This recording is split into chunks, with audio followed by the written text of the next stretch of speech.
Literally on a daily basis, I'm in meetings that it's like we're moving 2 or 3 yards down the field. It's constant running plays towards this vision.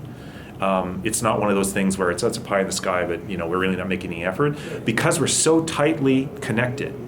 Like we know each other across all that, and the government folks within the leaders within the government. I'm talking about the working leaders and the politicians too are getting on board, but we're all pulling in the same direction, and I think that's a real powerful thing. I think when you talk about the brothers and sisters and the family references, that's what rings for me, because I hear you guys talking about folks you've known for a long time, and that you've pulled some of them from government and from other industry, and we have a really closely knit community here that can leverage each other really quickly. It's great to have it here, be in Fredericton, because that talent can just cycle in and we get to know them and we can add them to the team. But again, it came down to the fact that, we're able to, from an intra-high perspective, claim that we have former Chalk Media / BlackBerry developers and folks, and former Radian 6 folks, both recognized on the world stage. So it instantly gives us credibility when we go out and whether we're raising funds or whatever, or talking to customers. So that core that exists here today is part of the whole ecosystem. So I've been focused on that as well. So at this point, you're right, it's beyond that network. It's actually through referrals, word of mouth and whatnot, and the recruitment that we do through UNB. We're also a huge proponent of the co-op program. At one point, I think, like in the RIM days, RIM used to have, I think, 10 or 20% of their staff. It was that big a number that were co-op students. It was just phenomenal. And we're doing the same thing. We had, well, not 20%, but it was like 10% at one point were all co-op students. Those guys, same thing. Guess what? When they go back to school on their terms and they talk about how great it's worked, at one point we broke a record for the number of applicants for a job. And the co-op coordinator had to tell them, stop applying to Blue Spurs. There's other jobs around you can apply for. So that referral word of mouth thing is really helping us go beyond my internal network. With Akron, we'd been a proponent of the UNB co-op program for years, always bringing the co-op students. And it was back, we started back in '88, was our first incarnation of it. And often it was, we'd hire these people from a co-op program knowing that we'd have them for 4 months and then they'd leave and go west or Ontario or the US. And then they'd be back in a couple of years, because it was back when once a Maritimer, always a Maritimer thing. So there was a lot of that. When people came back, they were looking for a good solid place to work, and this was a good solid place to live. And a lot of our people that came to work for us, I've got employees now that have been with me for 25 years in the IT, which is probably unheard of, I think, in most places. I work with them every day, and they're just as happy to be there.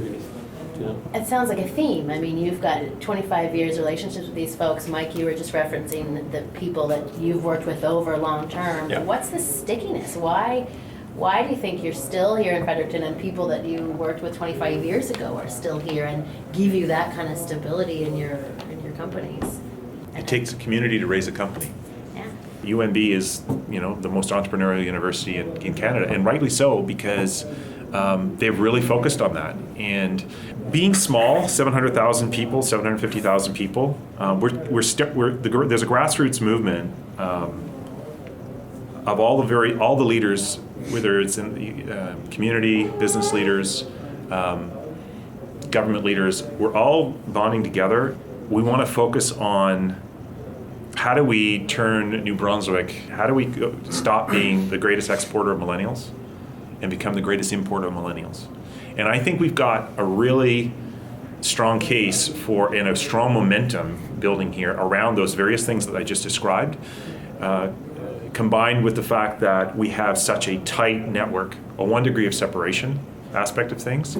So a lot of us are out there talking with startups and freely giving them advice nonstop with the various programs that are going on here. So they have a ton of exposure through the Propel ICT, through Planet Hatch, cohorts, through the, whatever. We're constantly, a lot of us are advisors to a lot of these startups, so we're grafting that knowledge onto them. But what is the bigger mission? The mission is, like I mentioned earlier, how do we turn New Brunswick from a exporter of millennials into the greatest importer of millennials? So they're the ones that come to university stay. The ones that are away want to come back. The ones that are here never want to leave. Why is that? It's a choice. It's not because because automatically we know New Brunswickers, Nova Scotians, they just think, well, we're going to leave. How do we change that? And I think part of it is how do you create this mission towards what we could become. If you look at the stats for millennials, they want to have an impact.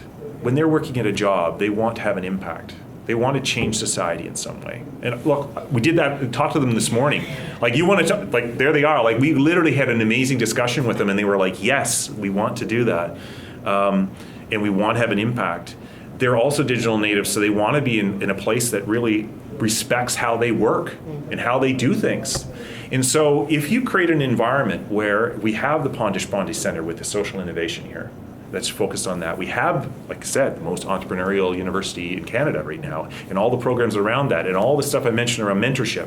You have this fertile ground for millennials to thrive at what they want to do. And it's the belief you can do it. Like, I have no, I believe we can just keep doing it. Yeah. Like, maybe I'm crazy, but I'm not the only one. I think all of us believe that we can just keep doing it. There's no reason, put it this way, like, when the question is, why Fredericton? It's like, why not? Why not?